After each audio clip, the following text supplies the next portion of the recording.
नमस्कार दोस्तों, आज फिर मैं आपके लिए ज्ञान से भरी एक कहानी लेकर आया हूँ। ये कहानी है गौतम बुद्ध और एक दुखी भिखारी के बीच की, जिससे जीवन का बहुत अच्छा ज्ञान मिलता है। एक बार महात्मा बुद्ध एक गांव में अपने शिष्यों सहित घने पेड़ की छांव के नीचे बैठे थे।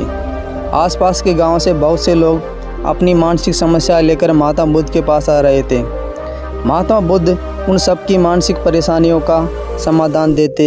सब लोग खुशी खुशी अपनी समस्याओं का समाधान पाकर वहाँ से लौट रहे थे। वहीं से कुछ दूर बैठा लोगों को बुद्ध के पास जाते देख दुखी भिखारी अपने भाग्य को कोसता हुआ यही सोचने लगा कि अभी कुछ देर पहले तो ये लोग दुखी मन से मुंह लटकाए उन महात्मा बुद्ध के पास गए थे, और अब इतना खुश होकर कैसे वापस लौट रहे हैं। आखिर माजरा क्या है? ज़रा मैं भी जाकर देखूं कि वो महात्मा ऐसा कौन सा खजाना बांट रहा है। इन लोगों को वे इतने प्रसन्न हुए कि उनके चेहरे लाल हो गए। जब वो भिखारी कुछ नज़दीक गया तो उसने देखा कि ये महात्मा तो लोगों को प्रवचन देकर लोगों के दुख का निवारण कर रहे हैं। ये देखकर भिखारी के मन में भी तीव्र इच्छा हुई कि क्यों न मैं इन महात्मा बुद्ध को अपना दुख बताऊं। मुझे भी अपने दुख का समाधान अवश्य मिलेगा। फिर क्या था, समाधान पाने के लालसा भिखारी महात्मा बुद्ध के सामने पहुंचा और हाथ जोड़कर प्रणाम करते हुए बोला, हे महात्मा बुद्ध, मैं भी लोगों की मदद करना चाहता हूँ। मुझे लोगों की मदद करने की बहुत इच्छा है, लेकिन मैं कैसे मदद कर सकता हूँ?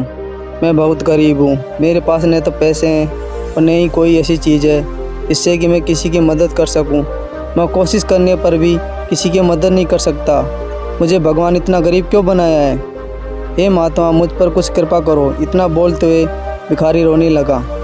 महात्मा बुद्ध बोले, आप बहुत अज्ञानी हैं, क्योंकि आप अभी तक इस भ्रम में जी रहे हो कि तुम्हारे पास कुछ नहीं है, जबकि दूसरों को कुछ देने के लिए तुम्हारे पास बहुत कुछ है। तुम बिना धन और वस्तु के भी दूसरों की मदद कर सकते हो। तुम्हारे पास जुबान है जिससे तुम मीठे शब्द बोलकर किसी के दुखी चेहरे पर मुस्कान ला सकते हो।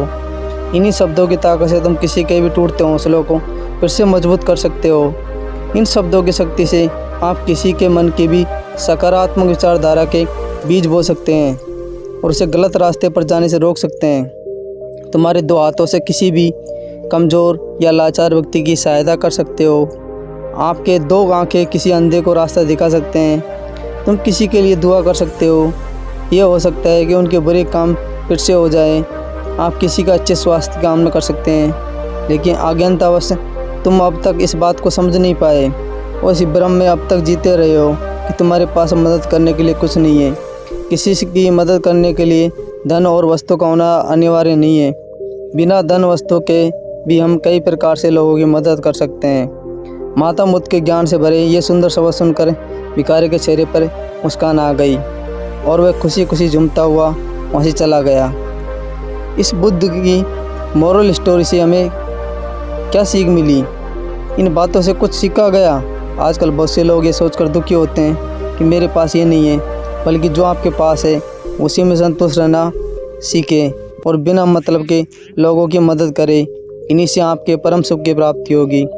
तो दोस्तों, ये बुद्ध की मोरल स्टोरी आपको कैसी लगी ज़रूर बताना और कमेंट करना कि आप आज का वीडियो आपको कैसा लगा। और भगवान बुद्ध की आपको ये सुंदर सी छोटी सी कहानी पसंद आई हो तो हमारे चैनल को सब्सक्राइब करना और वीडियो को शेयर करना। मिलते हैं ऐसी इंटरेस्टिंग बुद्ध की मोरल स्टोरी के साथ अगली वीडियो में।